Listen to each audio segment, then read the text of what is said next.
Let me know when I'm live. Um, Let me know when I'm live. Uh-oh. Messages. All right, am I live? I gotta turn down my phone. Let me know if you hear me now and if I went live, moderators. And thank you. All right. I guess I'm live now. Hopefully, yes. Hello? Hello. This is Judge Desire for Knowledge. Hold on. I'll be right back.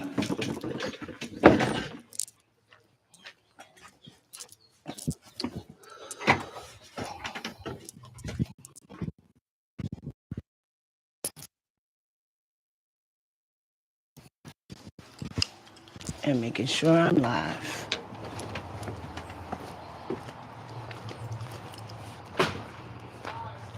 All right, I am back. I had to get my gavel. This is Judge Desire for Knowledge. Welcome to my show on legal matters. Thank you for joining me. Subscribe, like, and share as we all look forward to this legal matters this month, which is my monthly show. I do monthly, of course. Check me out with Know Your Truthville Talk every Saturday at 3 o'clock as well. That's pretty funny and hot.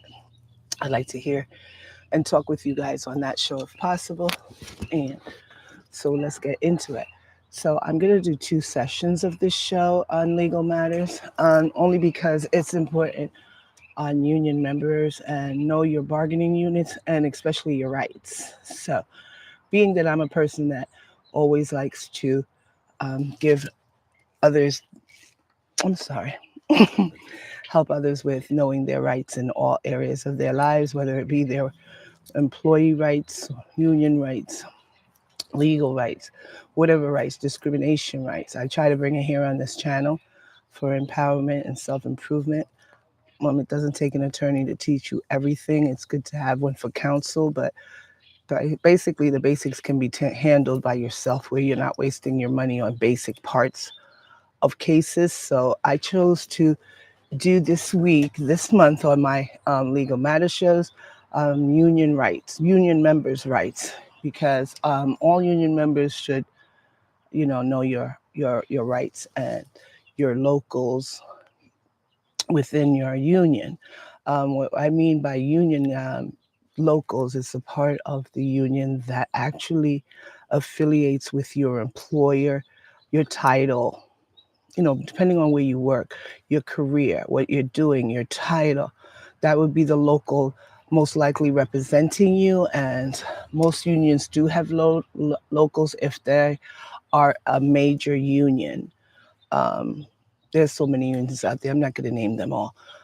I hope I don't get copyright if I did, but you know the unions. And so the major ones I know of, they have CWU, TWU, DC 37. All these places have union locals for each branch, which means it branches off to a part. Let's say that your part is 2 indistinctive areas of work, but you work with the same employer. So the local will represent the type of work you do within that union. So if a nurse is in a nursing union, they'll have RNs here, LPNs there. I'm not sure if this is true because I don't work in the medical field, but I know it's broken down. This is just an example of how it's broken down. Okay, thank you. Communication Workers of America, CWU. Yeah, they're one of the biggest ones, them and DC 37. The courts, we have unions as well, clerks union, court officer unions. I think we have CSEA. We have so many because the branches are different for each part. Depending on where your locale, where you work, your union may be different from your other court employees or what. I'm just using an example within my field. If you work in Manhattan or upstate, those are 2 different unions. They're not connected. It's called upstate, downstate.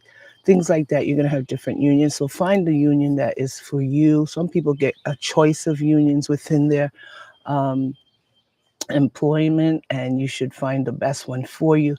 Research and find which one. Some of us don't have choices because we're put into a union that we should still research about them and see what they're about and ask a lot of questions. You're going to be paying for them, right? So getting back to that, it deals with your title, with your local, which I just explained what your local is. Um, and what it is just what I stated, that a union breaks down to their branches. I believe I call them branches, okay? Um, Also, I'm sorry, I'm out of breath. I had a lot going on. Making some sancocho, which is an American soup, which is good for today's fall day. It's beautiful out. No grilling for me today. Maybe next week. Um, I did grill yesterday, so I'll put that up on my social media. Don't forget to like and share and subscribe to Know Your Truth, Real Talk, Legal Matters. I'm out and about. Travels will come up when I go on events, and it is what it is. Shorts, I'll be putting those up shortly. It will just be little shorts on YouTube that I think about when things come to matter of the mind.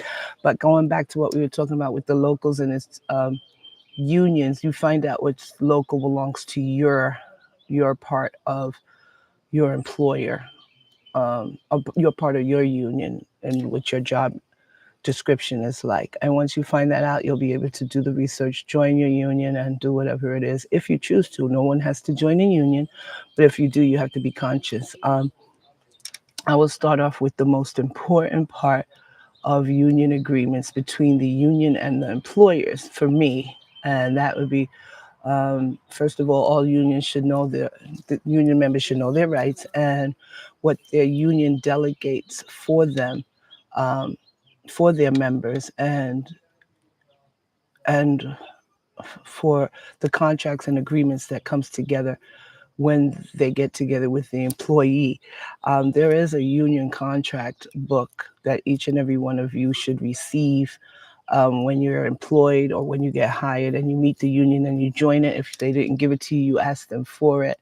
Usually it's updated agreements every 4 to something years. Whenever your contract is up with the employee and you go back into talking on the table, those books, if anything drastically changed, would be amended, or they'll have a new book contract for that year. Those books are really important for you so that you know how to act on your job, what the job expects of you, and what you can't do with or without your union. All right. So it's given to every union member. This guidebook will actually describe all and any agreements and contracts made between the union and your employer on your behalf, because we pay for that, for them to do so. We pay union dues and monthly, some people bi-weekly, depending on where you are, and we pay unions to represent us and not our employers. So don't forget that. I'll be discussing that in the second session about why I mentioned and not our employers, and you'll see that there. So they are our representatives, like advocates for us on the job. If you work at, um, they work as our representatives at work, I should say. Union contracts will have sick leave, sick time, family leave, annual leave. They should also have as well as pay raises, any pays, pensions, and agreements made between the union and the employer on your behalf. Make sure you are being protected by your union on these important issues. That's really important. It's not just about the pay raise and what you're going to get in retroactive pay, which I've seen a lot of people are more concerned about that, but that is not the main goal here. The main goal is to get what's due to you from your employers who works you hard each and every day. And I hope you are not working hard, but you're working smart. And so they want everything done a particular way, but we have rights where they can't overindulge on our privileges and things like that. And that's why we have unions. But we have to make our unions strong. They can't become strong without us.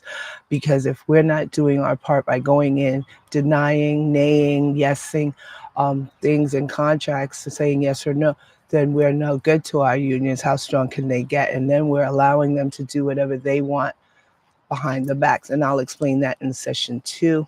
Second session, this is first session. There's too much to cover here, so I'm not going to go through everything, just the basics that I hope you'll understand. If not, leave me a comment, email me. It's all there. If I don't have my information there, please let me know, because last time I checked, I do. You can always text me, not text me, in the comment box, or email me, and I'll get back to you on that if you have a question.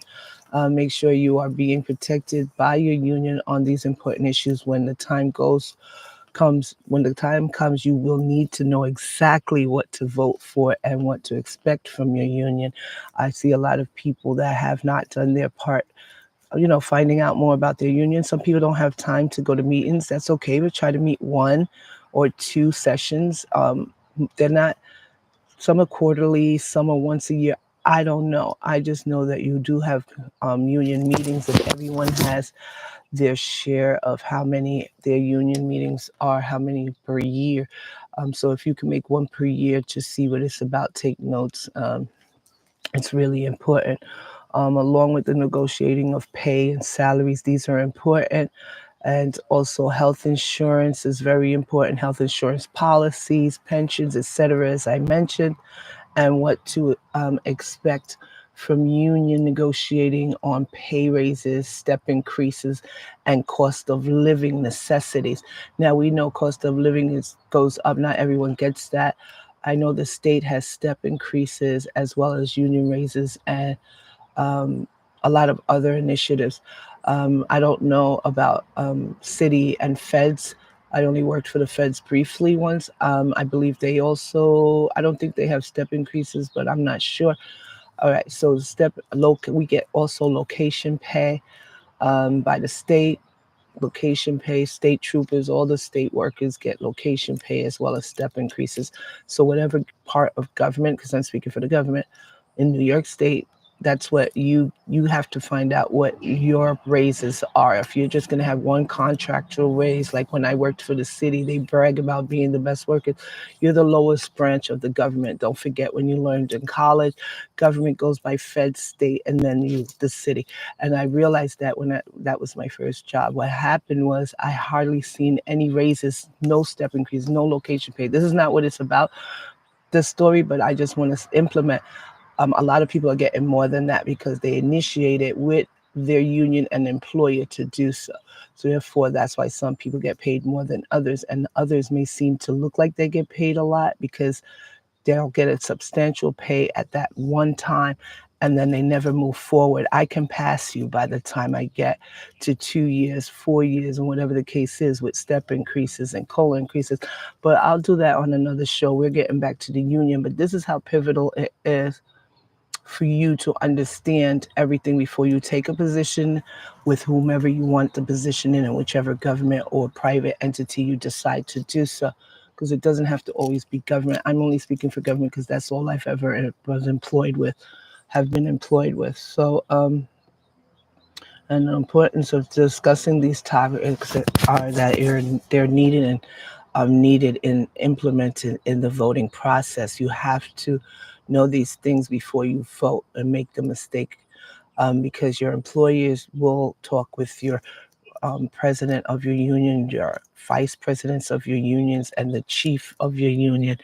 And some shop stewards will be able to go to the table for us. But eventually, what we bring to our employers through the employees is through the union. So whatever we want, the union's supposed to bring it forward, and you got to make sure that they do.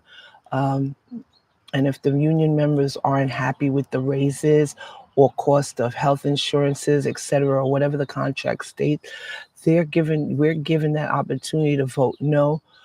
So on these contracts being negotiated, vote no on that. It allows the union and the employer to go back to the table. Excuse me. Okay. All right. I'm sorry, because I know we go back to the table and allows the union and the employer to go back to the table and actually hear what the union members through the union want to say, and which is really important to them. So don't forget that most unions have bargaining units as well, where we are given these rights to be able to fight for what we need to with our employers without being there. The union does it for us. So we negotiate salaries, health insurance policies, pensions, and whatever um, we expect our union to do for us as representative for us, as our advocates, as know it like a shop. Yeah, we should know everything like a shop steward would know everything. Don't just always go ask your shop steward. Look it up, and then if you don't see it there, then you ask about it. And then, because the voting process is the most important one, when it allows the union and the employer to go back to the table if we don't come in an agreement and the vote is no, and hear what the union members may want to say, which is really important. So don't forget that don't forget that when we go back to the table, that's when you usually can change what an employer doesn't want to change. And if they do want to change it, well, then we move forward. Because we might not want everything the employer, most of the time we won't want what they want, and they're not going to want what we want. So that's where the union comes in. And as I was stating about union bargaining, the bargaining units, which is really important because a bargaining unit, most unions have it, which are huge unions. I'm sure most of them, and it's usually based on a job title. For instance, your supervisor and manager will not be in your bargaining unit. That would not work well. They're in a separate bargaining unit if they even have one, because most of them do not have a union. They're not unionized, and the ones that are the lower management levels, and they won't be in your bargaining unit either. A bargaining unit is a group or of employees with the same titles or close job duties that are close together, most likely almost the same, but not exactly, that are used to group them together because they're similar in some way or form or matter. And for the union to propose representation, this is what they do. They put group of units together, just like the locales, because there's so many people that are in these unions and they want to be able to serve you in the best way that they can. So the bargaining units are recreated as well as the locals to put you, because it's so substantial that even as a local, you have to still have a bargaining unit um, that the union creates for a specific bargaining unit, which means that they actually place you in a specific unit. Like I said, no supervisor is going to be in that unit. So if a supervisor is in your unit, because this happened to me before, where um, the only people that weren't in the unit that I saw in this union was the court officers. Outside of that, any clerical clerk or supervisor, manager, and understaff, the clerical back staff, were all in the same union, and that's not how it works. That's not saying that the same unit. It's not saying one is better than the other, but we're doing different types of work here, and you want to be with a unit that understands what you do, knows what you do, and you're getting the same pay, so you can fight for that pay. You know what I mean? So that's what the bargaining units are. So you can fight for your bargaining rights, money, within your section. All right. So now that we got to that, and then there's collective bargaining. This is where you negotiate contracts with your employer. The union does it for you with your employer to determine the terms of employment, like pensions, your pay. As I stated, health insurance is really important. I just put the most important things that I think was, but there's a lot more. Leave time. There's also FMLA, right? I didn't put that in these notes, but yeah, things like that. We can't change the FMLA.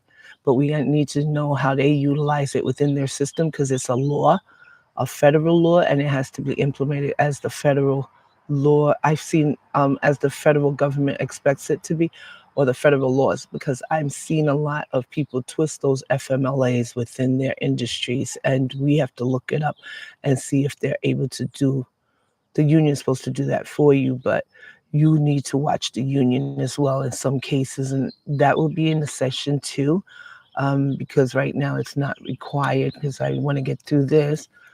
So the leave time and safety policies, all these things would you let the union work for you by telling them what you would accept and what you wouldn't accept, and they go to the round table with you, your employer, and if the union and employer aren't able to come to an agreement at the negotiation process of collective bargaining, then there is an impasse, which sadly, which means both parties have made all the efforts possible to negotiate and have been unable to resolve the situation or issues, which can lead to an impartial, which will lead to bringing in um, a mediator that's impartial, because you don't want someone from the same arena, because they all gonna, let's say I work for the courts, which I do, and the union is working with my employer, the courts, and then we bring in one of the judges, the chief judge, to be the mediator. Who do you think whose side, no offense to my judges,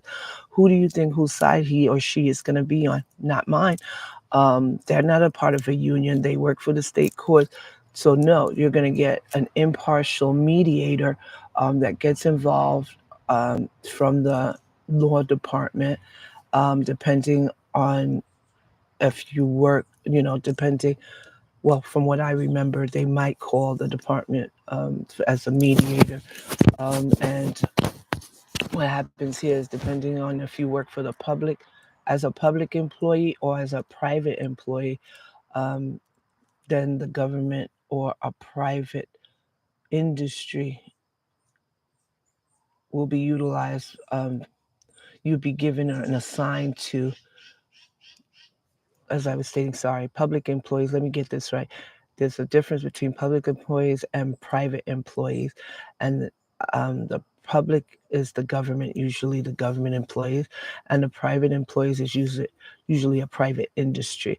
They utilize two different boards here, which I know for a fact is called. Oh, first of all, they're utilized for unfair labor practices by employers, and they're called the New York Labor Relations Board and the Public Employees Relations Board.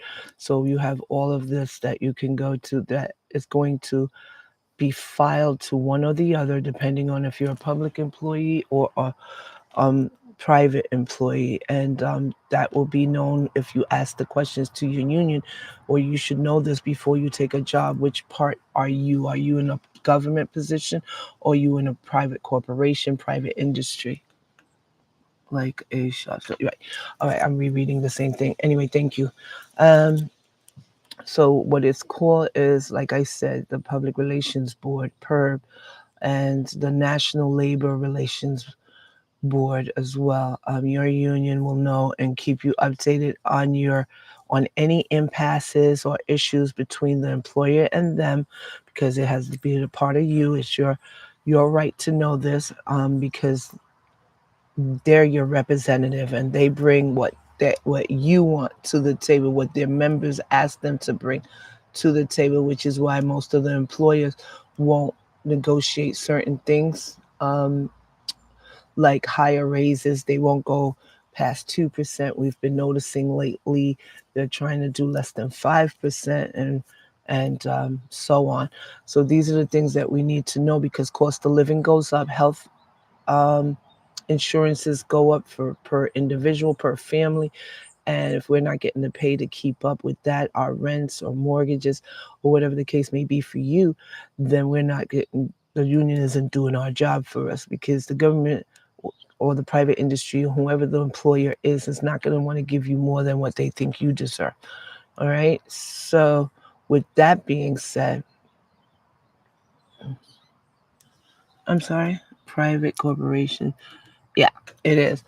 Private corporation is with the National National Labor Relations Board. I know that for a fact. And any other incidents with labor issues is also given to them as well.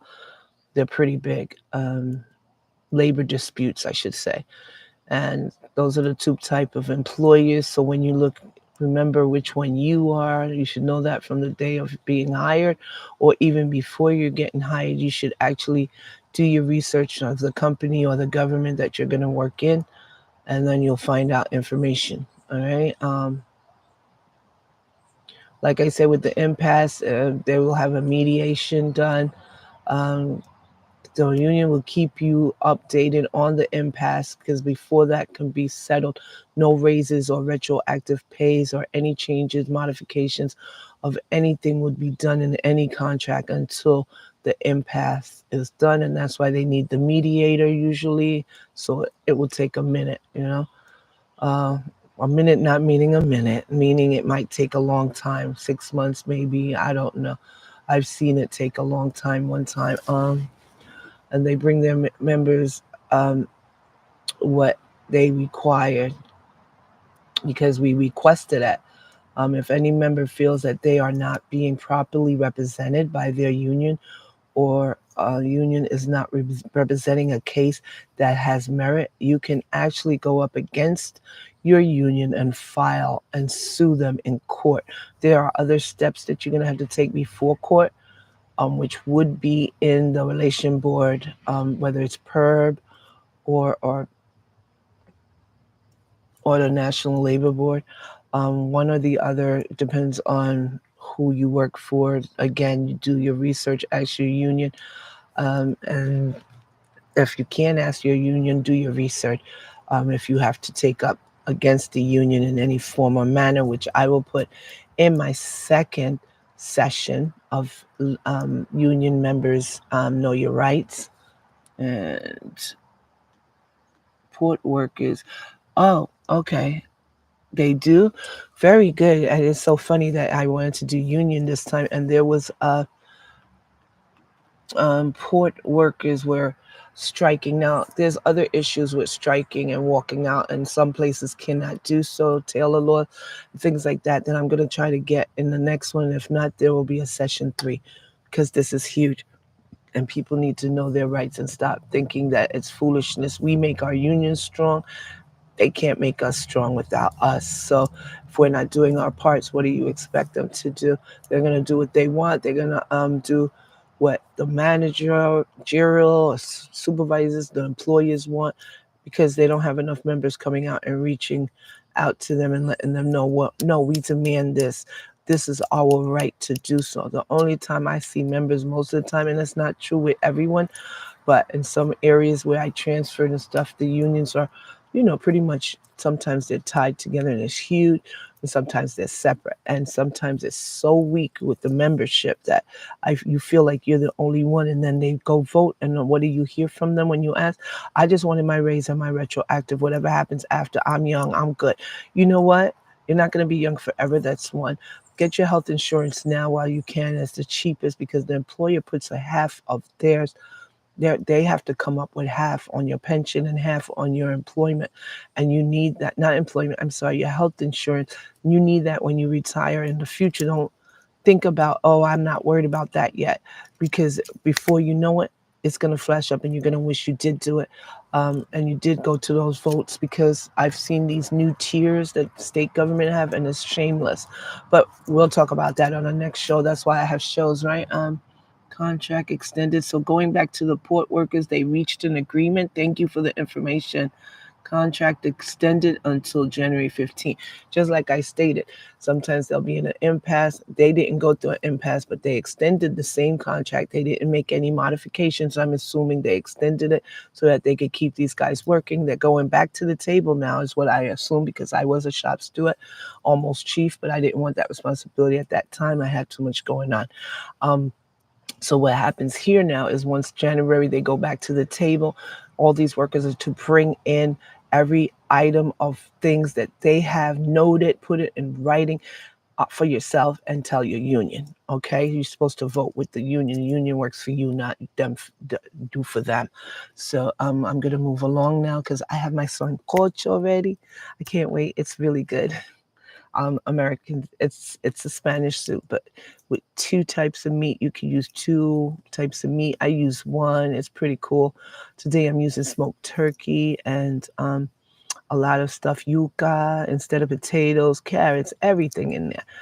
Go Google it. It's a pretty good recipe. I can't. This is not what this show is about right now, but my son did come up with something that I thought was cute since I do my grilling to change the subject. Know your truth, real food. I think I'm gonna do that when I grill now, and start telling people how I process the marinating it, and if I have time, because it's not like I'm free of time or anything, but I think I'm going to do short minis on my grilling skills and make it know your truth, real food. Thanks for that, Jose, one of my sons. And he's pretty cool with that. I appreciate you. And so, thank you, Jose. Thank you, everyone everyone that has told me um, things that I need to do. I don't usually like mentioning names, but it is what it is. Anyway, okay, so then I also have here, because I'm about to end this so I could go check on that.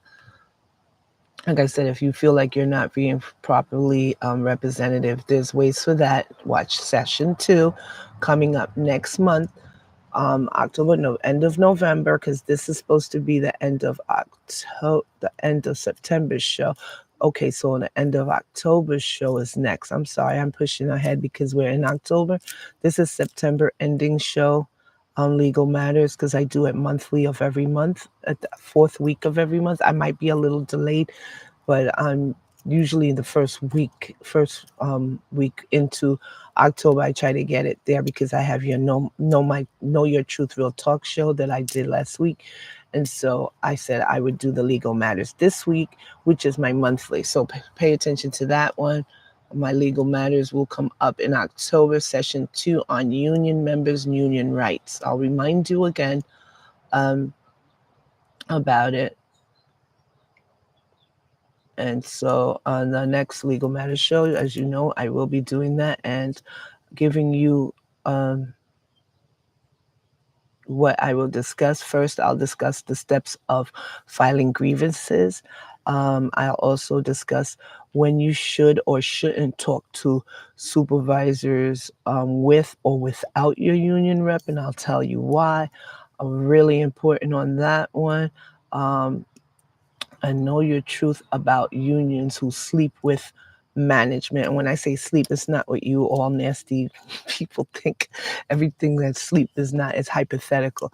So I'll explain what I mean by that. And it's actually knowing they work against you. That's more or less sleep with management. Yeah. Yeah, this is only temporary. That's right. So yeah, like I said, I'm going to repeat that. Know the truth about unions who sleep with management. And management, when you say sleep with management, it means know when they work against you and not for you, because you are paying them, and it's smarter to be ahead of yourself than behind yourself. And I also discuss steps on taking action against an employer or union for unfair labor practices. So basically, this is all that is required right now for us to discuss at this time. I'm really happy that you shared your time with me, whether you're here right now or not. Thank you all. My JD4K family that has joined me today, thank you for chatting with me. Subscribe, like, and share. I will see you next week, Saturday, on Know Your Truth Real Talk. And also, this session 2 will air October, the ending of the month. Thank you. I try to be very informative. I try to give things that people are interested in, that's going to affect them in the future, because everyone thinks that, oh, their job loves them and things are going to be fine. I don't need that. I don't need the union. I don't need anyone. But there's not just that. It's sick. People get sick. People need time. People need family time with a spouse, a grandparent, or someone to take care of a child. Most importantly, newborns. You need leave time because you just gave birth. These people would rather you work while you're pregnant and give birth on the job. I mean, there's situations that we have rights to and we need to know about them. And this is why unions are created. And thank you for your comment about that, because the unions work for us and we need to be a part of them stronger because we make them stronger. Unify, solidarity, and all that stuff is a union. So we got to make sure that we are a part of that.